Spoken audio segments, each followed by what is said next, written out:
vi Bolsonaro, uns vídeos, eu lembro de Bolsonaro da época do CQC, e tem uma tia minha que eu sempre gostei de discordar dela, e gosto dela também. E eu lembro que uma vez, muito mais novo, tem alguma parada do Bolsonaro, né, isso foi aquela, é só não prender, não roubar que não vai preso, que acho que isso passou na TV na época, eu falei, pô, eu gostei desse cara, isso lá pra 2011. Ela falou, sai daí, rapaz. Eu falei, esse cara tem que ser assim, ó, é sem, sem meias palavras. Aí eu sei que o tempo vai passando, aí eu vou tendo um pouco mais de conhecimento da coisa, você vai entendendo, aí começa a olhar o PT com um grande problema por conta da corrupção, aí começa a trazer esses elementos ideológicos, na minha visão, um pouco mais superficiais, a questão, o PT, o comunismo, as ditaduras latino-americanas, você fica dizendo, pô, realmente, né, o PT tá demais, esse apoio aí. E aí, meio que saindo nesse olho do furacão, cresce o bolsonarismo e tudo mais, e a gente chega na presidência da República, e aquele primeiro momento de nova era, felicidade, assim, pô, vencemos, agora vai dar certo, né? A direita brasileira, todo mundo, aquele céu de brigadeiro, e você começa a ver que a coisa não era bem assim. Aí você começa a ver que nem todo mundo que estava na direita pensa igual, nem todo mundo na direita, na verdade, queria ver o governo dar certo, queria ver as coisas dando certo, e aí começa aquelas discussões em termos de rótulos, é a nova direita, é a nova esquerda, é a direita permitida, sensata, que até a gente começa a falar.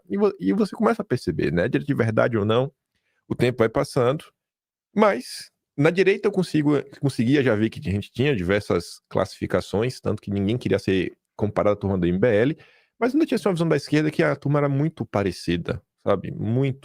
Algo muito homogeneizado. Aí os anos vão passando e você começa a ver que, sei lá, algumas coisas começam a ver assim que parece que não é todo mundo igual. Ou pelo menos parece que a esquerda hoje não era a mesma esquerda que era no passado. E aí começa a ter esses questionamentos, essas indagações. E aí eu acho que eu vou falar que a partir de 2022, quando começa a acontecer uma série de eventos, na verdade a partir do Fique em Casa, você começa a se questionar, eu começo a ver algumas vozes mais à esquerda se levantando. Eu falei, cara, as coisas não são assim, sabe? Existem realmente bolhas diferentes, uns mais radicais em relação a outras pautas, mas não são iguais. Aí quando chega em 2023, aí que eu acho que eu começo a entender o que eu vejo, assim, as coisas que me levam a ver o PT como eu vejo o PT hoje. 2023, num determinado dia, um amigo meu me mandou uma notícia em preto e branco, que claramente era de 50 anos atrás, falando da CPI dos trusts do petróleo no Brasil, que o pessoal chama de CPI dos Rockefeller. Aí eu falei, cara, isso aqui é interessante. Aí, deixa eu ver se achei uma coisa no Google. Quando eu dei um Google, o próprio Google me jogou no site da Biblioteca Nacional do Brasil, que eu nunca tinha acessado, nem sabia que existia, não sabia nem como era. Aí eu falei, cara, isso aqui é sensacional. E aí eu começo a tomar conhecimento com coisas mais históricas, documentos históricos. Aí vai passando os meses, vou aprendendo sobre novas histórias. Muitas dessas histórias eram contadas por pessoas que, na visão mais simplista, estariam na esquerda. Eu comecei a olhar, ver, para, pô, mas o que é que está acontecendo?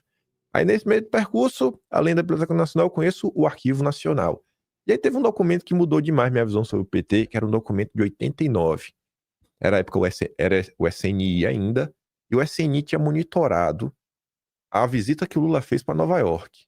Aí o que o Lula foi fazer em Nova York? Foi se encontrar no Council of the Americas, que é um think tank, que é um grupo ligado aos Rockefeller. Eu já fiquei assim, o que o Lula foi fazer lá? O nosso líder da esquerda brasileira. E foi se encontrar com Peter Bell, que era uma história que eu vi até o próprio Olavo de Carvalho falar, mas até então não tinha assim algo muito provado. O Peter Bell, na época, ele estava na frente do diálogo interamericano, que o pessoal falava, não, o FHC, o Lula estavam lá, diálogo interamericano, consenso de Washington, mas não tinha assim uma prova concreta de algo. Eu falei, cara, o Lula realmente estava lá, não é... Ele era, né, afirmações assim de pessoas que você tende a levar a sério. Não, estava lá, realmente, ele se encontrou com o Peter Bell.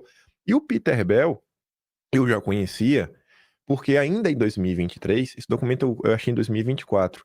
Ainda em 2023 eu resolvi fazer um dossiê sobre a Fundação Ford, e aí o Peter Bell é o cara que em 69 deu dinheiro pro FHC. Pro FHC fundar o SEBRAP, que inclusive é o grupo, aquele monitoramento que você vê da USP, que agora tá o Pablo Hortelado, aquele grupo tá dentro do SEBRAP, que faz lá o monitoramento das passeatas de rua. Eu falei, rapaz, o Peter Bell com Lula. Esse Lula aí, né, tá demais. E aí eu começo, continuando pesquisando sobre o Lula. Aí eu vejo o Lula chegando ao poder.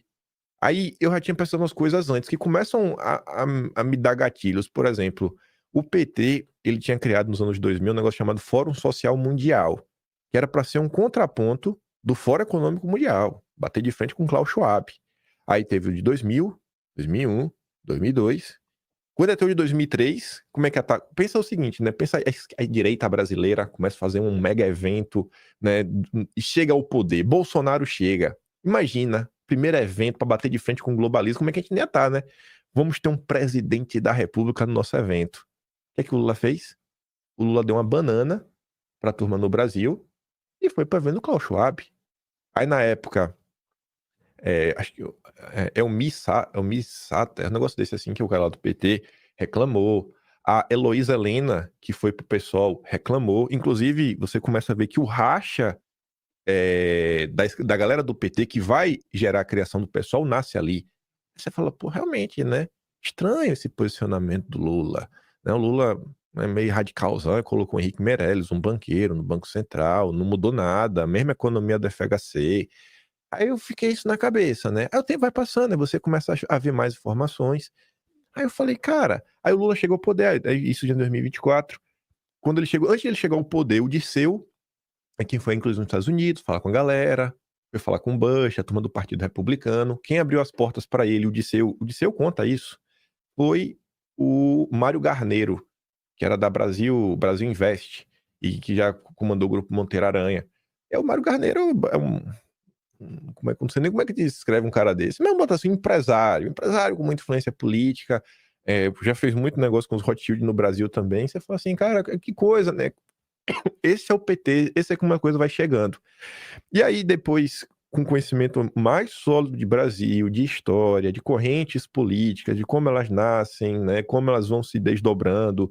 Quando você pega, por exemplo, desde a coluna Prestes, ou até antes, né, o nascimento realmente do comunismo no Brasil, essa vertente mais revolucionária da esquerda. E quando você pega uma vertente mais reformista, né, que é ali mudança de leis, reformas, você pode botar aí desde o Vargas, passando pelo Jango, pelo Brizola, até os dias atuais. Aí eu começo a ver que, pô, desde que o Lula tá aí no jogo, que o PT nasce, o Lula tá destruindo todas essas figuras. Tem até um livro do Mário Garneiro que ele fala que ele sugere, né, que o Lula é uma cria do Golbery. Esse livro é de 86. O Lula não era ninguém ainda, né? Aí você fala, pô, realmente o Lula tava lá, regime militar, que repreendia todo mundo, mas o Lula não. O líder sindical de massas, nada acontecia com ele. Parece até a direita, né, que a UCEID gosta, que a CIA gosta. O Lula teve esses contatos na eleição de 2022. Eu acho que deve ter tido algo similar contra o Trump, mas você vê que a CIA estava lá no Brasil, né? Para garantir que a democracia fosse vencer contra Bolsonaro. A CIA do lado do Lula, você fala, rapaz. Então, o tempo vai passando, e aí, quando eu olho o Brasil hoje, do Lula com Haddad, só promovendo corte de gasto em cima de pobre, sempre poupando banqueiro, com a Selic batendo 15%, sabe? Com o banqueiro mandando mensagem pro Haddad falando: ó, irmão, esse negócio do IOF aí tá ruim, porque vai machucar a gente, lasque no pobre. Aí vai lá o Lula. Quando você começa a ver o Lula abraçando toda essa agenda climática internacional, colocando em prática, quando você vê que o Lula, né, faz esses acenos, que é muito assim da boca, agora ele tá fazendo, né, a questão pelo menos da censura, é se ele realmente tá comprado aí com o Peruchi.